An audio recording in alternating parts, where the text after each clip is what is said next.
Bismillahirrahmanirrahim. Alhamdulillah ve salatu ve selamu ala Resulillah. Amma ba'd. Assalamu alaikum ve rahmetullahi ve barakatuh. Aziz mu'min musulmon namazxon birodarlar. Hozirgi kunda bir qulog'imizga tez-tez chalinib qolayotgan bir atama xususida suhbatlashsak degan maqsadimiz bor. Ya'ni bid'at degan so'zni ko'pchiligimizni qulog'imizga tez-tez chalinib qolyapti. Buni tez-tez chalinib qolinayotgani sir emas.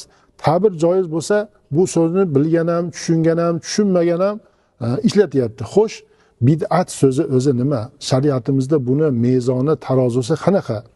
Uni lug'aviy, shar'iy ma'nolari nima? Kelib chiqish sabablari va oqibatlari qanaqa? To'g'riligi to'g'risida ozgina suhbatlashamiz. Avvalo, bid'atning lug'aviy ma'nosiga to'xtalsak. Alloh ibn Hajar Makki rahimahulloh o'zlarining Fathul Mubin nomli asarlarida bid'atning lug'aviy ma'nosini shunday keltiradilar. Aytadilarki, bid'at so'zi lug'atda o'xshashi bo'lmagan bir yangi narsani paydo qilishni bid'at deyiladi deydilar. Endi Sahih Buxoriy kitobini sharhlagan Imom Qastaloniy rahimahulloh aytadilarki, Imom Bayhaqiy, Imom Shofiiy naql qilib aytganlar, kitobu sunnatga, ya'ni Allohning kalomi bo'lgan Qur'oni Karimga va Rasululloh sallallohu alayhi vasallamning sunnati, hadis shariflariga xilof bo'lgan va unga o'shanaqangi xilof ishlarga chorlovchi amallarni bid'at deyiladi. Ammo kitobu sunnatga xilof bo'lmagan yaxshi ishlarni bid'at hisoblanmaydi, balki muhdasot-i mahmuda deyiladi. Ya'ni keyin paydo bo'lgan maqtovga sazovor ishlar deyiladi. Shunaqa ishlar bor, kitobu sunnatga, Allohning kalomiga va Rasulullohning sunnatiga ham xilof bo'lmagan, lekin musulmonlarga manfaatli bo'lgan ishlar bor. Foydali ishlar bor. Mana buni endi muhdasot-i mahmuda, ya'ni yangi paydo bo'lgan maqtovga sazovor ishlar deyiladi. Imom Muslim Jarir ibn Abdullohdan rivoyat qilgan mashhur hadis sharif bor, hammamiz o'qiganmiz. Ya'ni Rasululloh sallallohu alayhi vasallam aytganlarki, kim islomda chiroyli bir yo'lni joriy qilsa, bir yaxshi bir narsani joriy qilsa, unga uni o'zi uchun va undan keyin unga amal qilganlarni ham savobi beriladi. Ham o'zi amal qilganini, ham unga ergashib, unga havas qilib amal qilganlarni ham, unga ergashib amal qilganlarni ham ajri ularnikidan kamaymagan holatda unga amal qilganlarni ham ajri beriladi. Va ularning ajridan, ya'ni unga amal qilganlarning ajridan biror zarracha kamaytirilmaydi. Endi aksincha, kim islomda bir yomon bir ishni joriy qiladigan bo'lsa, yo'lga qo'yadigan bo'lsa, unga uni gunohi va unga amal qilganlarni ham gunohi bo'ladi va ularning gunohlaridan zarracha kamaymagan holatda degan hadis sharif bor. Mana shu hadisi sharifga tayanib bizning ulamolarimiz bid'atni ikki qismga bo'lganlar. Ya'ni bid'ati hasana va bid'ati sayyi'a. Yaxshi bid'atlar va yomon bid'atlar. Xo'p, Hofiz ibn Hajar rahimahulloh aytadilarki, shariatni asliga xilof bo'lmagan, ya'ni oyat hadisga xilof bo'lmagan, shu bilan birga foydasi bor va yaxshilikka chorlovchi amallar bu bid'ati hasana, ya'ni yaxshi bid'atlar deyiladi. Shariy asosga ega bo'lmagan, ya'ni oyatga va hadisga xilof bo'lgan ishlarni, endi e'tiqodlarni joriy qilish bu bid'ati sayya, ya'ni yomon bid'at deyiladi. Buni Fathul Boriy kitobi 4-jildida keltiriladi. Endi bid'ati hasanaga nima misol bo'lish mumkin? Masalan, bunga Hazrat Umar roziyallohu anhuning ishlarini misol qilish mumkin. Ya'ni sunnat amal bo'lgan tarovih namozini Rasululloh sallallohu alayhi vasallam jamoat bilan o'qimagandilar. Rasulullohning davrlarida tarovihni jamoat bilan o'qilmagan edi. Hazrat Umar esa xalifalik davrlarida endi musulmonlar ko'payib ketdi. Ko'plashib jamoat bilan o'qimasa bo'lmaydigan, masjidlarga sig'maydigan darajada musulmonlar saf ko'payib ketgandan keyin u kishi o'zlarining xalifalik davrlarida nima qildilar? Mazkur namozni imomga iqtido qilib jamoat bilan o'qiydigan qildilarda va qanday bir yaxshi bid'at bo'ldi dedilar. Umar roziyallohu anhu bid'atni maqtayaptilar. Qanday ham yaxshi bid'at bo'ldi bu tarovihni jamoat bilan o'qishimiz deyaptilar. Shunga binoan biz aytamizki, masalan, diniy ilmlarni o'rgatish uchun alohida madrasalar islomda ilk davrda bo'lmagan. To'g'rimi? Madrasalar bo'lmagan. Kitoblarni Abu Bakr Siddiq roziyallohu anhu boshladilar. Qur'oni Karimni jamlashlikni Hazrat Umar davom ettirdilar. Usmon roziyallohu anhu yakunlab qo'ydilar. Mushaf holatida, Qur'on mushaf holatida, kitob holatida emas edi.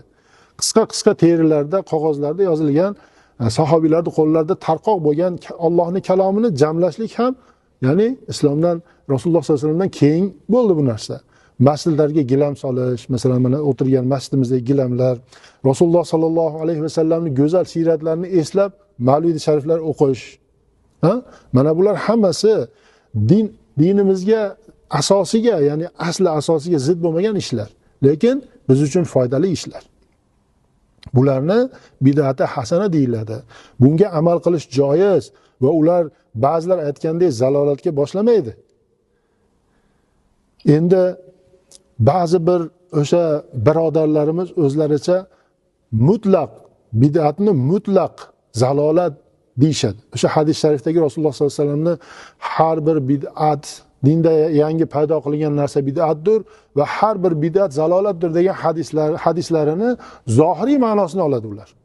Ya'ni Rasululloh sollallohu alayhi vasallam har bir dinda yangi paydo bo'lgan narsa zalolatdir deyishlari o'sha kitobi sunnatga muvofiq bo'lmagan ishlarni nazarda tutganlar. Oddiy misol o'sha hozirgi kundagi o'sha ijtimoiy tarmoqlarda o'tirib odamlarni jihodga targ'ib qilayotgan, o'zga yurtlarga hijrat qilishga targ'ib qilayotgan o'sha Sodiq Samarqandiy, Zufar, o'sha Abdulloh Buxoriylarni chiqishlar nima bilan bo'lyapti? Ayting. Mana shu tasvirga olish vositalari, ovoz yozish uskunalari, internet, mana shular bilan bo'lyaptimi? Bizniki ham mana shu mazhabimizni himoyasida turgan, mehroblarda turgan muftiy hazrat boshchiligidagi ulamolarimizni, elga yaxshilik tarqatayotgan, ilm tarqatayotgan mudarrislarimizni, islom oliy o'quv yurtlaridagi qilinayotgan sharoitlar, dinni tarqatilishi nima bilan bo'lyapti? Shu bilan bo'lyaptimi? Demak, bu nima ekan? Bu ham bid'at. Agar buni bid'at deyiladigan bo'lsa va har bir bid'at zalolat bo'ladigan bo'lsa, o'sha qo'shtirnoq ichdagi birodarlarimiz ham bu chiqishlarni bunaqangi ijtimoiy tarmoqlardan qilmasin. Rasululloh sollallohu alayhi vasallam singari masjidda o'tirib o'sha qavmni o'ziga qilsin. Agar bid'at, hamma narsa bid'at bo'lib, hamma narsa zalolat bo'ladigan bo'lsa, o'sha qo'shtirnoq ichdagi birodarlarimiz mashina minmasin. Mashina ham bid'at. Masalan, samolyotga chiqmasin, umraga, hajga ketyapti, bu ham bid'at. To'g'rimi? Poyezdga chiqmasin, kemaga chiqmasin. Rasulullohning davridagi singari tuyada, otda, eshakda, hajrda yursin. Kiyimlarimiz ham shu. Rasululloh sollallohu alayhi vasallam paytida jundan to'qilgan kiyimlar bo'lsa, biz o'sha sun'iy tolalardan to'qilgan, nefti chiqindisidan bo'lgan narsalarda to'qilgan kiyimlarni kiyib yuribmiz, bu ham bid'at u. Lekin mana shu gapni gapirishdan avval, har bir yangi narsa paydo bo'lgan narsani hammasi zalolat deyishdan avval o'zlariga bir qarasinlar. O'zlariga bir qarasinlarki, bid'atni sayyiaga va hasanaga ajratishlikni o'zi zalolat deydigan insonlar ko'zlarini ochsinlarki, mana shu gaplarini o'zlari amal qilmayaptilar. Bid'at bizning mazhabimizda, bizning aqidamizda yaxshi bid'atga va yomon bid'atga bo'linadi.